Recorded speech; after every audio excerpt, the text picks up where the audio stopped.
never sought information for a living. That is to say that ever since he returned from Korea, after having served with the armed forces, he had been working as a private investigator in Montreal.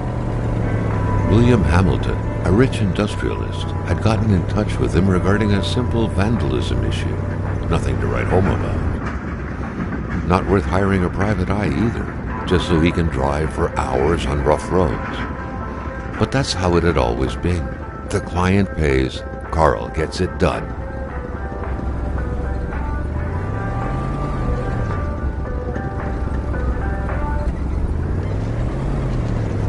They had set up to meet at the general store, his client's business.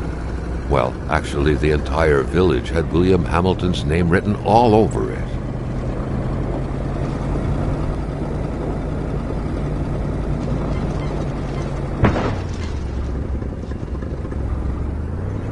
Now wasn't a good time to wander about. Hamilton was still out there.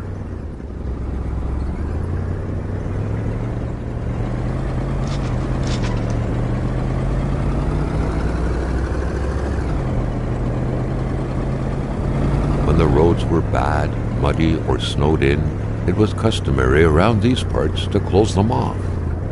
But it was also customary to ignore those signs entirely and drive there anyway.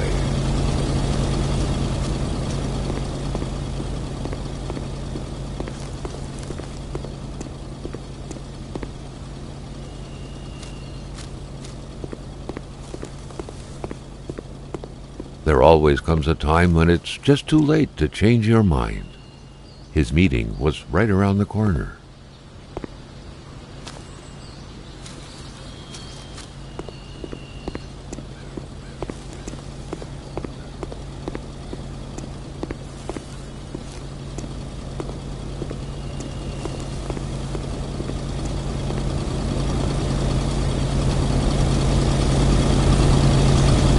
Never mentioned a road-blocking barrier. Why was it needed here in the back of Beyond? That would, however, be a mystery for another day. Carl had waited long enough for someone to come and raise it. Hamilton, no doubt, knew who managed the barrier. Carl wanted to give him a call, but that would have been too easy, though, as sure enough, the line was acting up. Still not a soul in sight. There was no point in waiting any longer.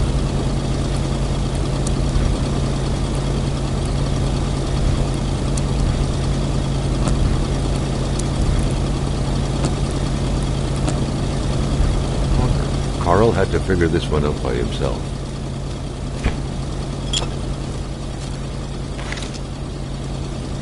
The Polaroid, Carl's long-standing and faithful ally, had seen its share of husbands caught red-handed cheating. There's always something out there waiting to be snapped away.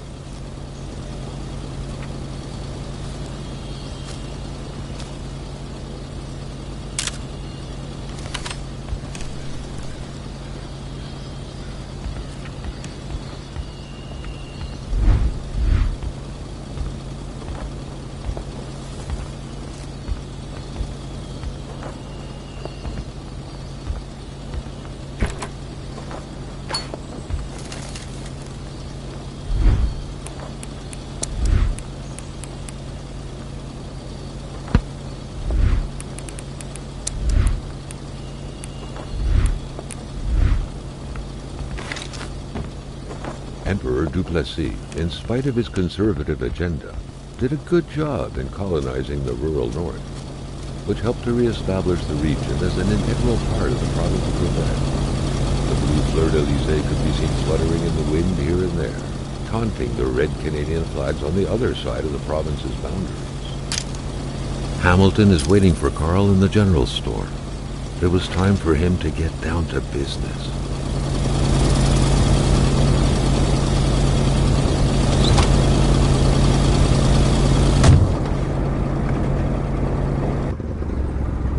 William Hamilton enjoyed a lavish country house built in the very heart of the northern forests, not too far from here. The local populace was divided when it came to the affluent man. Some saw a wealthy philanthropist dedicated to improving the region's economy. others an aging Englishman who would do anything to further his fortunes. And those ones hated him enough to go on about scheming against him. Hamilton had recently acquired a few local businesses, but the last straw was the reopening of a mine, which gave rise to a wave of protests and threats from the Cree people.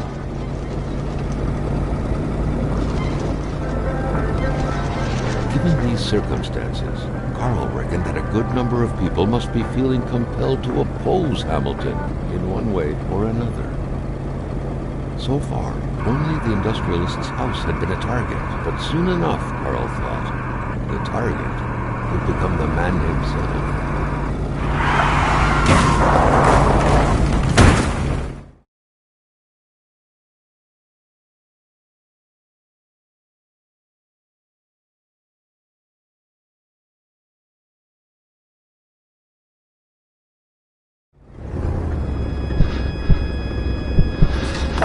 Carl needed to get out of there. The cold and the pain required urgent care.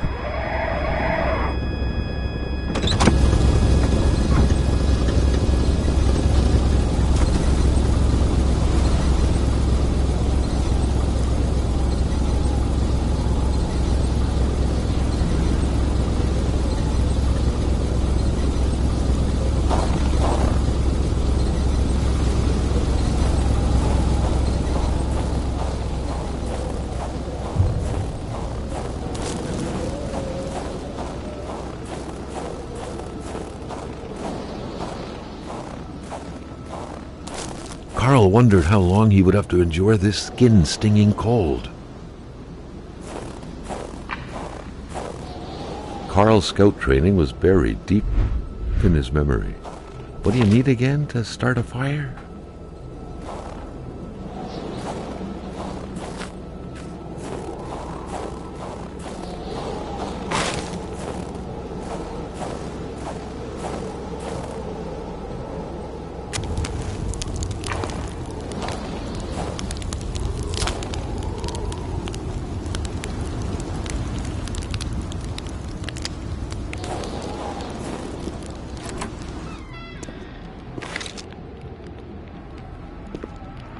Even better than he had hoped. Carl Faubert had succeeded once more, and was now on his way to new adventures.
The driver had taken off.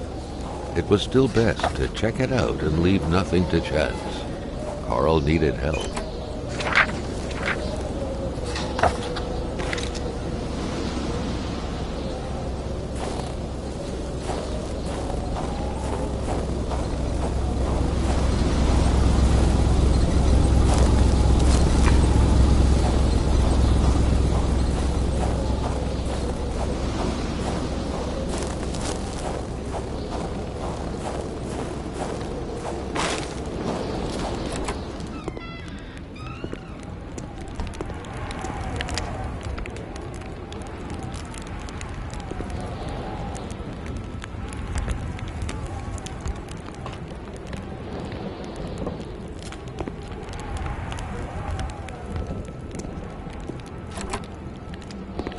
Carl, ever diligent in his work, always carried his log on him.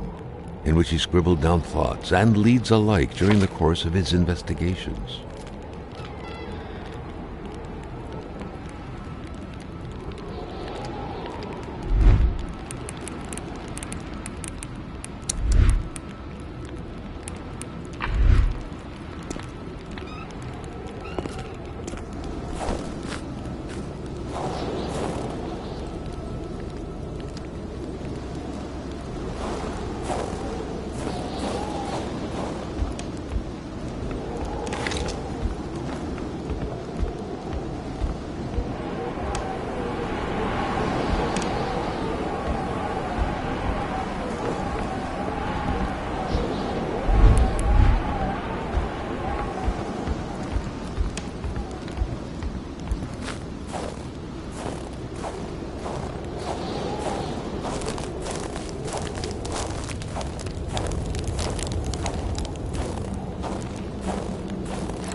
Carl, like many of his contemporaries, felt like he had more trouble breathing when he wasn't smoking.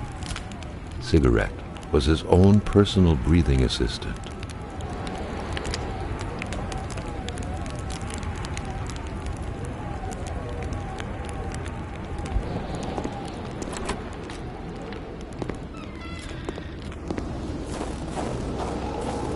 Complaining was not in Carl's nature. It would take more than light injuries to interrupt his investigation.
Carl's military training had made him a very punctual man. Being late to his meeting with Hamilton was out of the question. Spread out on a few acres of untouched forest, bellowing caribou, everlasting snow, and undefiled lakes, the Manistan region was no tourist hub. It was said to have been populated for millennia by Cree people, and ever since the industrial era, by the metal mining industry.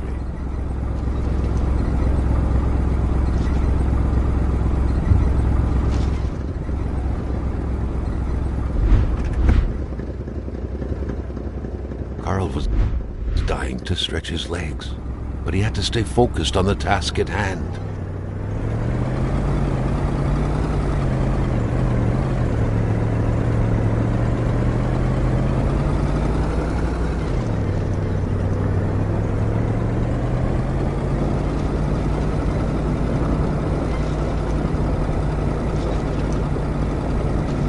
Carl's military training had made him a very punctual man. Being late to his meeting with Hamilton was out of the question. Jean-Luc Bédard had without a doubt been the closest man in the village to William Hamilton, otherwise known as Uncle Willie. The truck was running on fumes. Good thing that the general store was close by.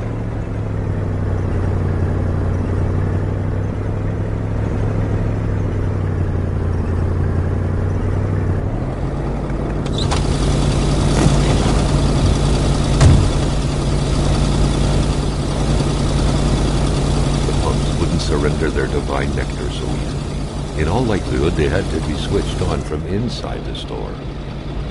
Carl had no trouble recognizing his employer. He had been killed. There was no need to be a detective to figure that out. But only a detective could have noticed that the killer had to have been very close, that the fatal blow had been given before the victim even realized.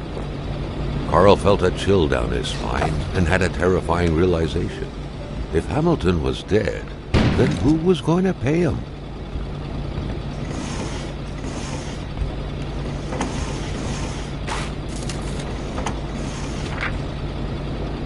According to that log, it seemed like the whole village owed some money to the general store.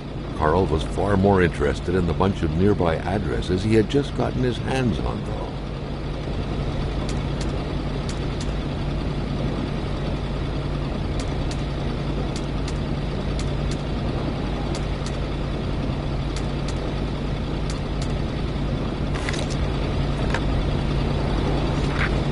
The snowstorm pummeled everything in its path. Carl was not surprised when he heard no tone. Carl knew that Gilles Lachance was in charge of the general store. That made him one of Hamilton's employees. A very angry employee, as Carl could plainly see.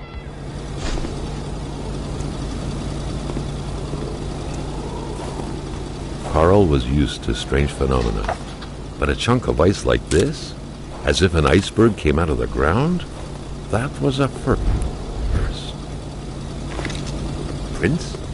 Carl found a surprise at every turn. Was the camera faulty, or was there a possible lead? Carl was no electrician, but he could identify a wiring problem when he saw one. The note explained that the garage and the store couldn't be supplied with electricity at the same time.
Carl was no electrician, but he could identify a wiring problem when he saw one.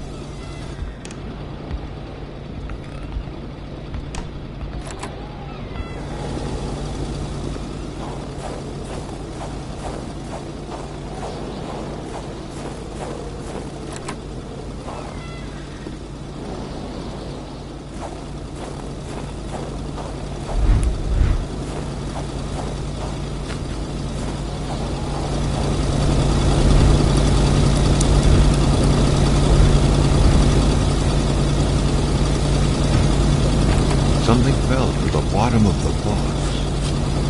The murder weapon. What was that doing there, Carl wondered. Hamilton must have been determined to keep some information secret to post this key. Shame he got unlucky. Everything made sense now. Poor Hamilton's denunciation was...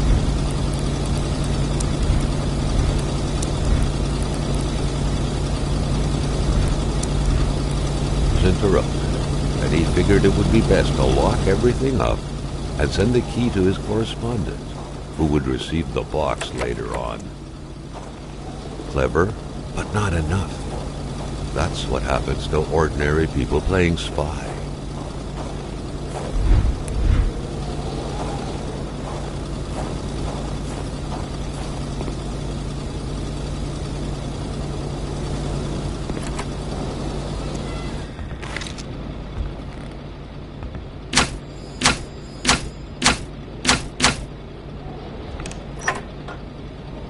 The note explained that the garage and the store couldn't be supplied with electricity at the same time.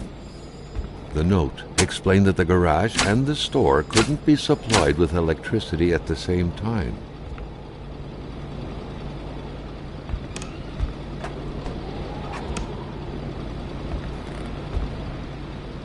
Amateur hunters showing some pride at having killed a nice pelted beast. With men like this roaming the area, wolves would become extinct within 10 years, Carl thought.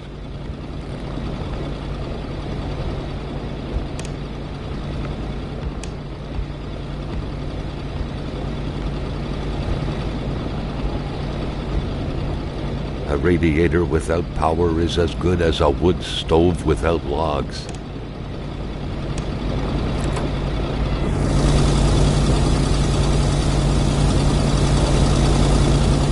Wouldn't surrender their divine nectar so easily. In all likelihood, they had to be switched on from inside the store.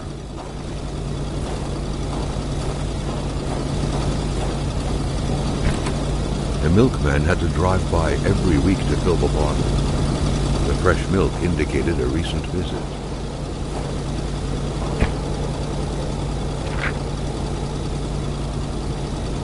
Hate was in the air. Seems like some villagers barely tolerated each other.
Jumping from that height was akin to tempting death. Perhaps that man on the snowmobile had seen enough of this world already.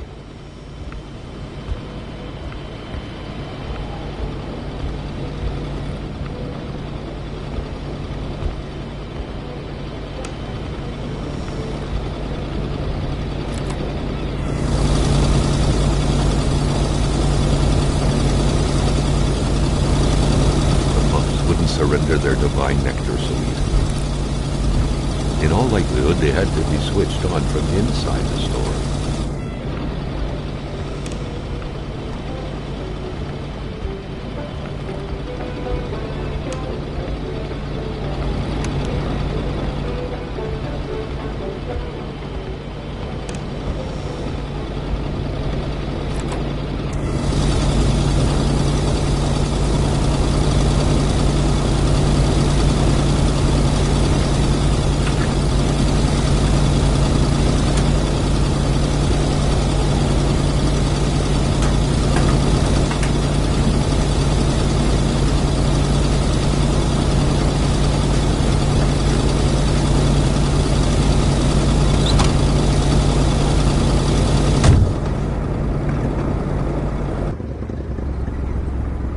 Carl knew straight away where to find the infuriated Gilles Lachance. Any good investigation would have to start there.